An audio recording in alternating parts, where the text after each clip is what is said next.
అందరికీ నమస్కారం. ఈరోజు భగవద్గీత 10వ అధ్యాయంలోని 10, 11 శ్లోకాల గురించి తెలుసుకుందాం. ఓం శ్రీకృష్ణ పరబ్రహ్మణే నమః. శ్రీమద్భగవద్గీతా అథ 10మోऽధ్యాయః. విభూతియోగః. శ్రీభగవానువాచ.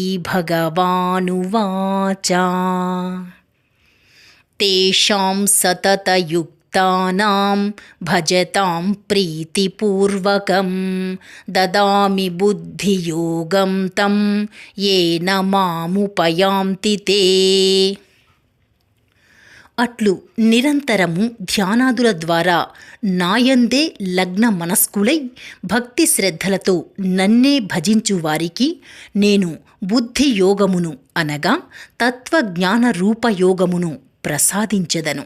దాని ద్వారా వారు నన్నే పొందుదురు. తేషామేవానుకంపార్థం అహమజ్ఞానజం తమః నాశయామ్యాత్మభావస్థో జ్ఞానదీపేన భాస్వతా.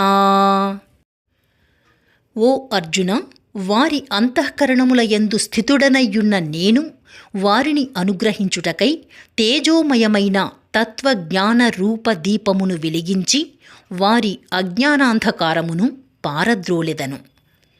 రేపు 12, 13 శ్లోకాల గురించి తెలుసుకుందాం. డిస్క్రిప్షన్లో శ్లోకం, భావం కూడా ఉంటాయి, చూస్తూ వినవచ్చు. శ్రీకృష్ణార్పణమస్తు.